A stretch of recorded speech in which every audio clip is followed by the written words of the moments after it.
Welcome to my channel. இன்றைக்கி நம்ம பார்க்க போகிறது கும்பகோணம் கடப்பாவும் தட்டை இட்லியும் தாங்க எப்படி செய்கிறதுன்னு பார்க்க போகிறோம்.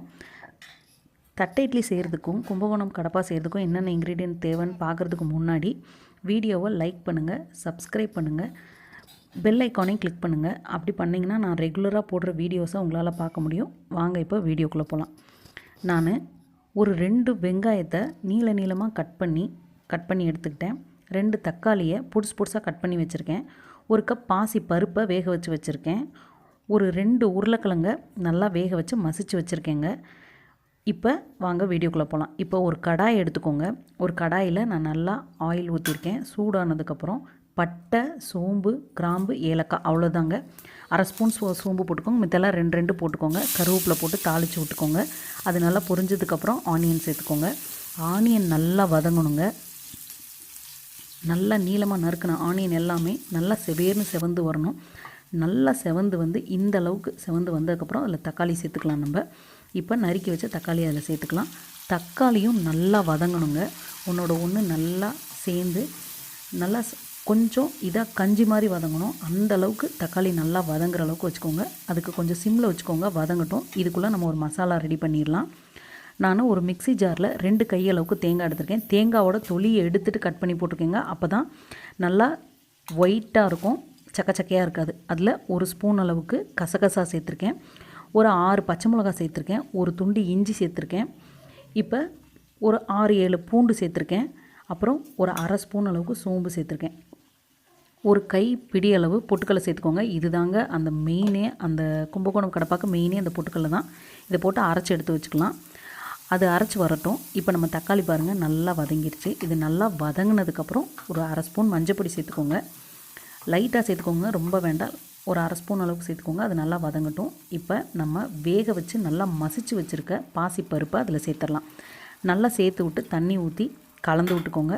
நல்லா மசிஞ்சு வரணுங்க. அது பருப்பாக இருக்கக்கூடாது, நல்லா இருக்காது. நல்லா மசிஞ்சிருக்கணும். மசிஞ்சதை போட்டுக்கோங்க. இப்போ நம்ம வேக வச்சு மசிச்சு வச்சுருக்க உருளைக்கிழங்கு சேர்த்துக்கலாம்.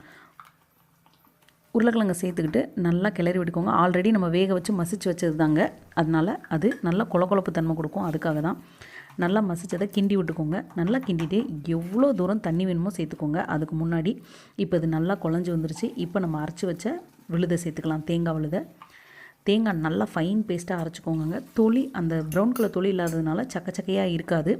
நல்லா அதுவும் தண்ணியோடு சேர்ந்து சூப்பராக குழம்பு செம்மையாக இருக்குங்க. ஒரு டைம் ட்ரை பண்ணி பாருங்கள். இல்லைன்னா துருவி சேர்த்துக்கோங்க.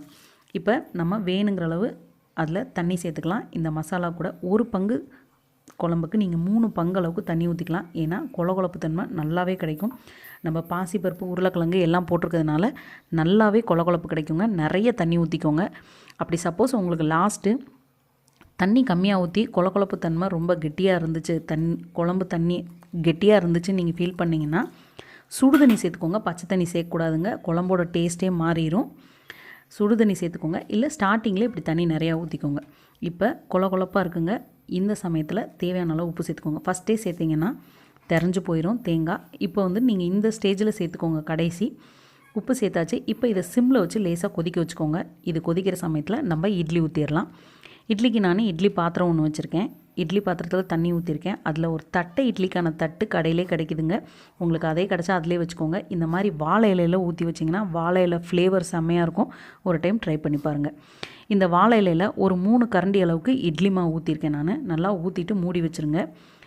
அது வெந்துருச்சான்னு பார்க்குறதுக்கு நீங்கள் ஒரு கத்தியோ ஏதோ தண்ணியில் முக்கி பார்த்தீங்கன்னா ஒட்டாமல் வருங்க. ஒட்டாமல் வந்தால் இட்லி ரெடி ஆயிடுச்சுன்னு அர்த்தம். இப்போ பாருங்கள், நம்ம கும்பகோணம் கடப்பா சூப்பராக ரெடி ஆயிடுச்சு. இட்லிக்கு செம்மையாக இருக்குங்க. இப்போ இட்லியும் வெந்துருச்சு. இப்போ பாருங்கள், இட்லியை நம்ம எடுத்துடலாம். இப்போ வாழை இலையே கலர் மாறிடுங்க. இந்த அளவுக்கு மாறினுச்சுனாலே அப்படியே ஒட்டாமல் வந்துடும் இட்லி. இப்போ பாருங்கள், நம்மளுக்கு இட்லி ரெடி ஆயிடுச்சு. குழம்ப மேலே ஊற்றணுன்னா செம்மையான இட்லி ரெடிங்க. ஒரு டைம் ட்ரை பண்ணி பாருங்கள், செம்மையாக இருக்கும். Video subscribe